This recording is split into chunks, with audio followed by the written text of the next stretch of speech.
Hoje vamos falar sobre miocardiopatia. O personagem do Reinaldo Giannichini na novela, ele sofre justamente disso. Até a gente viu no capítulo anterior aí, dizendo que o coração dele estava aumentado. Para a gente entender como funciona e o que a gente pode fazer para evitar a doença, o doutor Gattas está com a gente. Muito bem-vindo sempre, viu? O que faz o coração aumentar de tamanho, doutor? Então, eu acho que era interessante a gente entender como que funciona o coração normalmente, né? Até para saber por que quando ele aumenta, ele deixa de funcionar. Qual que vai ser a deficiência, qual que é o sintoma. Só queria mostrar uma primeira imagem. Deixa eu ver, qual que é da árvore arterial. Então isso daqui tá o coração no meio do peito. São todas as artérias. Só artéria, não tem veia. A artéria é o que sai do coração com sangue oxigenado. Sangue oxigenado. E veia é o que volta para o coração com sangue sujo, com gás carbônico. Então, o coração bombeia, então vamos imaginar que o seu coração bombeia 100 ml em cada batida.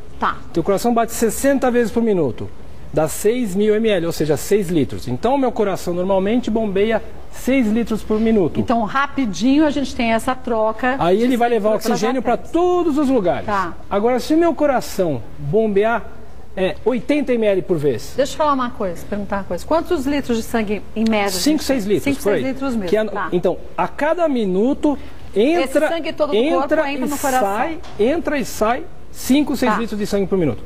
Mas vamos dizer que eu preciso de 6 para conversar. Aí, de repente, meu coração sofreu alguma doença. A miocardiopatia é uma doença que vai fazer esse coração ficar fraco. Ele não consegue mais jogar 80 ml por vez. Ele joga 100 ml por vez, ele joga 80. O que já faz diferença. E aí ele batendo 60 vai dar 4.800, ou seja, de 6 litros por minuto ele começa a jogar 5. Então e aí vai faltar oxigênio para a cabeça, para o braço, para a perna, para os pulmões. Então a base da doença do miocárdio é essa. Agora, é que a gente falou da miocardiopatia, na verdade, é uma doença que faz parte das insuficiências cardíacas. Então, esse coração está incapaz de fazer o que ele precisava, mandar 6 litros por minuto. Ele está insuficiente. Quer dizer, ele consegue mandar uma quantidade pequena, então a pessoa pode ter falta de oxigenação no cérebro. Qualquer lugar. Todos os lugares. E aí o que acontece? O sintoma mais comum dessa insuficiência cardíaca é a falta de ar. E aí a pessoa pode chegar a desmaiar? Então, você tem 4 níveis de gravidade. Desde aquela pessoa que já tem um coração que bate um pouco mais fraco, né? E é diferente, muitas vezes a pessoa vem e fala, doutor, me disseram que eu estou com um coração fraco. E na verdade a pessoa tem um coração batendo a 50 por minuto, é um atleta. Não é fraco, é lento. Aqui não, nessa doença da miocardiopatia, na insuficiência cardíaca, o coração está fraco. Ele não consegue mandar 100, 120 ml, ele manda menos. Agora, deixa eu te perguntar uma coisa. Quem tem doença de Chagas, o coração também aumenta de volume. Aí vem, quais são as causas de insuficiência cardíaca? No Brasil, a gente diminuiu um pouco a doença de Chagas, né? Mas era a principal. Pelo barbeiro, gente. Toma picada do barbeiro, um protozoário vai se alojar no coração e o músculo relaxa, dilata. E ele não consegue mais, fica flácido, ele não consegue mais dar aquela bombeada que é a função do coração. Uma bomba que trabalha sem parar, jogando sangue. Então, a insuficiência cardíaca eu tenho aquela que a pessoa só está com um pouco fraco, tem aquela pessoa que só fica cansada quando pega uma ladeira, tem aquele nível que a pessoa parada está cansada. Aí é pior de tudo, né? E tem o nível que a pessoa está... O que acontece? Devido a essa falta de circulação boa, eu queria, se pudesse, a gente mostrar no outro slide, lembrar que existe um circuito que... Esse que eu mostrei agora é o lado esquerdo, é o ventrículo esquerdo levando o sangue para o corpo inteiro. Que vai oxigenar tudo. Que vai oxigenar. Aí o sangue volta cheio de gás carbônico e volta para o ventrículo direito. E o ventrículo direito joga o sangue para o pulmão. Não. O sangue que volta pelas veias volta para o direito. E o outro aí o que acontece? O direito vai conversar com o pulmão, vai jogar para o pulmão oxigenar e aí fica o ciclo. Quando a pessoa está com congestão no coração, está fraco a bomba, começa a acumular sangue do ventrículo, começa a acumular sangue no átrio, começa a acumular sangue no pulmão. É como se afogasse esses órgãos. E é o que dá, a doença chama edema agudo do pulmão. É o estado mais grave da insuficiência cardíaca. E aí sim pode ter complicações severas de saúde. O edema agudo do pulmão, a pessoa não consegue oxigenar, ela pode ter a morte súbita. Então a primeira manifestação da insuficiência cardíaca pode ser a morte súbita. Então, aí que a gente fica alarmado. Se a primeira manifestação pode ser a morte súbita, então a gente tem que pensar em prevenção. Mas é que assim, então, e aí quais são as doenças que fazem o coração ficar dilatado, enfraquecido? Número 1 é a insuficiência coronariana. E outra coisa, Kátia, antigamente, há 30 anos atrás, Mas a pessoa tinha um infarto, ela morria. Hoje a pessoa infarta, vai para a UTI e ela sobrevive. Só que fica uma sequela. Sim, fica necrosado. Isso, essa parte necrosada vai acontecer o quê? Não vai bombear direito. É como se ela empedrasse, ela não consegue ter um movimento. Não consegue. Aquela parede que sofreu um infarto não progride. E aí, pode passar a próxima? Dá um cliquezinho, por favor, nessa tela. Então, aqui é o circuito que a gente acabou de falar, mostrando. Então, o sangue vem do pulmão, vai para o ventrículo esquerdo, vai pela aorta para o corpo inteiro, volta pelas veias, cava e volta para o pulmão. Então, quando eu interrompo o trânsito, congestiona. E aí vem os sintomas. A falta de ar, porque acumulou água no pulmão. Aí vem o fígado, fica inchado. A pessoa tem os pés inchados. Então, muitas vezes a gente vê o pé inchado e vai logo falar que é coração.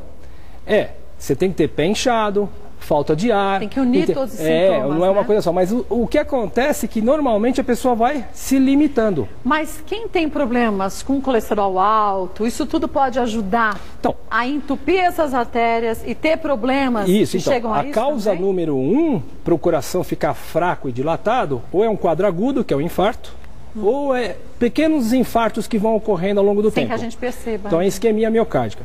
A outra causa é hipertensão. A hipertensão, se você pegar 100 pessoas andando na rua, 50 são hipertensas. Tudo isso. E desses 50, 25 sabem e 25 não sabem.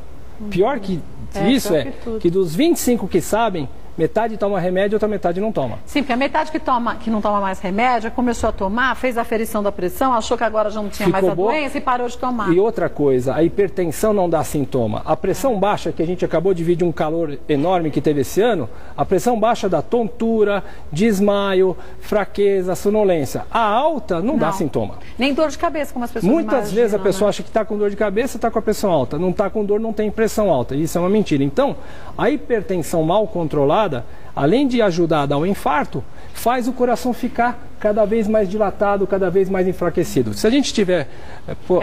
vou botar outra imagem, mais uma pra gente. Então, isso que eu estava falando agora, cada dia que passa, as pessoas vivem mais.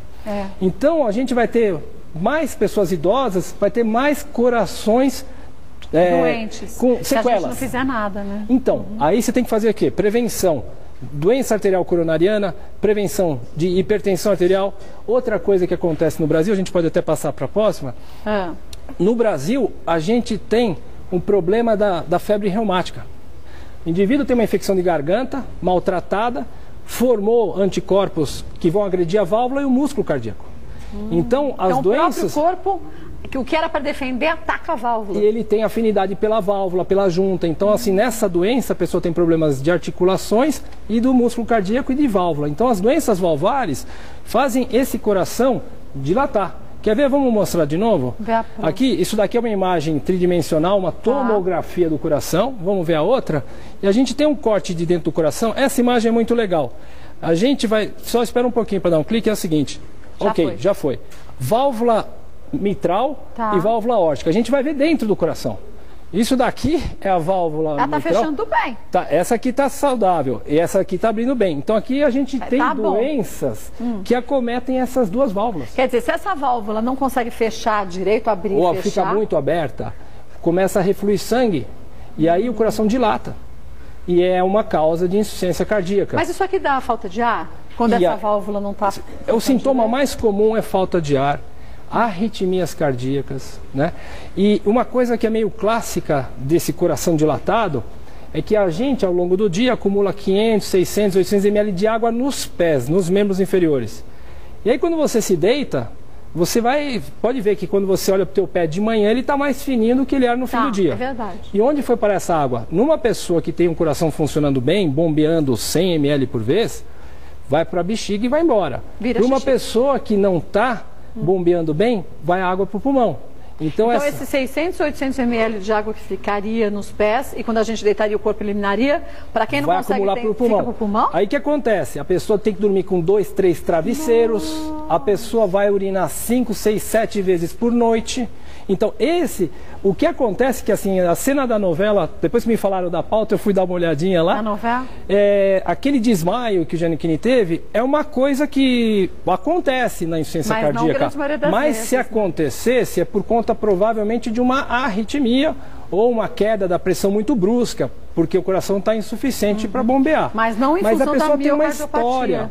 Mas a pessoa tem uma história, eu vou andando, eu não consigo ir mais na padaria, aí eu começo a ficar cansado dentro de casa, poucos, né? Aí à noite eu pego e vou dormir com um travesseiro, 2, 3, 4 travesseiros, eu durmo na poltrona. Mas deixa eu te perguntar uma coisa, no caso do personagem do Giannichini, segundo o que dizem, ele vai ter que fazer um transplante de coração. Exatamente. Então, severo assim? Então, veja só, eu estava te dizendo, nós temos 4 níveis da doença. O nível 4, onde a pessoa tem edema agudo do pulmão, normalmente você não tem, o ponto final é o transplante. Mas olha só, Kátia, do mesmo jeito que as pessoas há 30 anos infartavam e morriam, nos últimos 20 anos, pelo menos, a gente tem drogas, medicamentos, eu até pus ali na classificação, mas assim... Hoje, uma pessoa que tem insuficiência cardíaca, coração dilatado, se a pressão dela permitir, se o batimento cardíaco dela permitir, ela puder tomar os 3 remédios clássicos, a pessoa vai viver muito. Não tem mais data marcada para morrer. Antigamente era assim, você tem a doença do coração dilatado, você tem 2 medicações para usar e fala, olha, ele tem 6 meses a 2 anos de vida. Hoje não tem mais previsão. Deixa eu pedir para os meninos colocarem então aqui da medicação que você disse, porque, gente, quando a gente fala nisso aqui, a gente fala em algo que depende tão e somente do paciente. Não adianta um médico receitar e a pessoa não seguir direitinho, né, doutora? Aqui a gente mudou só um pouquinho a coloração, mas assim, tem 3, um tipo de um diurético, que é essa família da aldosterona. Está aqui, em algum lugar aqui. Bom, aldosterona. Isso. Esse daqui... Mais o inibidor da ECA, que é o primo do enalapril, o captopril, que aqueles remédios revolucionaram. Agora, mais importante de todos é o bloqueador beta-adrenérgico. O que ele faz? Esse é um remédio. Então, como é que o coração faz? Eu te falei aquela hora que ele, em vez de bombear 100, ele bombeia 80. Aí, como é que o corpo faz para dar conta? Ele bate mais rápido. Para compensar. Que parece que o coração vai ser pela boca. Não, mas é para compensar, para eu continuar mandando 6 litros. No início, o meu coração... mandando 80 ml, ele vai bater 70 vezes ao invés de 60, é legal. Só que ao longo do tempo vai fazer dilatar mais o coração. E vai ter que bater mais rápido ainda. E aí bater mais rápido ainda, e vai dilatar mais o coração. Então, essa classe de medicamentos dos beta-bloqueadores, se a pessoa tiver condições de tomar, por exemplo, não tiver asma, se ela não tiver um coração que já bate muito devagar, porque esse remédio vai fazer o coração bater devagar. Se ela tiver o coração batendo 80, não tiver asma, tiver uma pressão um pouquinho mais alta e eu der esse remédio, eu posso tirar da frente ele da fila do transplante. Mas o problema a medicação consegue segurar. Segura bem. Então, assim, é que eu tenho pacientes, por exemplo, que já estão tomando tudo isso e mais um pouco, e mesmo assim... estão descompensando vez ou outra. Mas o bom da gente saber disso, gente, que não é que você recebe um diagnóstico desse que necessariamente você vai para o transplante. O que eu vi na novela, achei assim que os caras colocaram numa situação, assim, o cara vai morrer. Tiver, não, assim, e os caras morre assim, ou faz transplante. Você tem miocardiopatia, pronto, não tem nada disso. Carimbado. Carimbaram como se ele fosse morrer e acabou a vida dele. Mas as pessoas que têm esse diagnóstico quase piram, né? Então, mas por isso que a gente está falando aqui, falando assim, não é assim. Agora, por exemplo, eu pego um paciente que a primeira manifestação dele é o edema agudo do pulmão e ele já está tomando os 4 medicamentos principais, está comendo pouco sal, está tomando pouca água, está fazendo tudo certinho, aí eu penso que tem ainda o marca-passo, que pode ser para ajudar o músculo cardíaco, que é uma coisa que se faz para alguns quadros, e aí o transplante. Então, se eu chego nesse ponto... E tem o implante de célula-tronco também que se faz. Então, tem 3 situações para aqueles casos extremos que você não resolve com mais nada. Volto para te perguntar o seguinte, se a pessoa recebe esse diagnóstico, toma medicação, mas ela tem colesterol alto que não controla, se ela é fumante ou se tem diabetes, eu volto a ser medido o que acontece. Tá bom. Porque isso tudo hoje em dia a gente pode modificar também, gente, controlar, né? Doutor Gataz, quer dizer, quem tem diabetes, colesterol alto... aquele LDL ali de ladrão. Pode numerar. Então, assim, aqui a gente falou miocardiopatia, na verdade... Eu já bebi, obrigado. A miocardiopatia, na verdade, ela é uma das doenças que causa insuficiência cardíaca, que a gente está falando. O coração dilatado é a insuficiência cardíaca. E aí o que leva a insuficiência cardíaca? Então vamos lá, coronária entupida, aguda ou cronicamente, hipertensão mal controlada, o alcoolismo também pode estar associado, que aí sim é uma miocardiopatia alcoólica. Tá. Outra que acontece é miocardiopatia viral. A criança, em vez de pegar uma inflamação viral que pega a garganta, pega o músculo cardíaco e o músculo cardíaco fica fraco. A outra foi válvulas, doença das válvulas. Então, tudo isso daqui é importante para dar insuficiência cardíaca. Agora, a primeira causa para o coração dilatar é insuficiência coronariana, problema nas coronárias. E aí vem o que você estava falando. O que é que mais causa entupimento da coronária? Número 1, colesterol. Número 2, cigarro. Número 3, barriga. Número 4, hipertensão. Número 5, diabetes. Então você tem que prevenir essas 5 coisas. Mas quando a gente fala na circunferência abdominal, gente, a gente fala não 120 de circunferência, como as pessoas normalmente imaginam. O que acontece, Kátia? A gente na escola aprendeu que a gordura visceral, ela era importante, a gordura da gente é importante como isolante térmico e reserva de energia. Hoje nós sabemos que a gordura que está no nosso abdômen é uma fábrica de hormônios, de químicas. E essas químicas levam ao diabetes, levam ao HDL baixo, levam ao triglicérides elevado, levam à hipertensão. Então, a gente tem que brigar contra essa gordura que está dentro. Para a mulher, a gente fala que no Brasil tem que ser menor que 80 a circunferência abdominal. Na altura do umbigo, gente. É um pouquinho acima do umbigo. É que o ponto certo. Mas de certo modo, por ali. Vai dar mesmo, não. Um pouquinho acima do umbigo.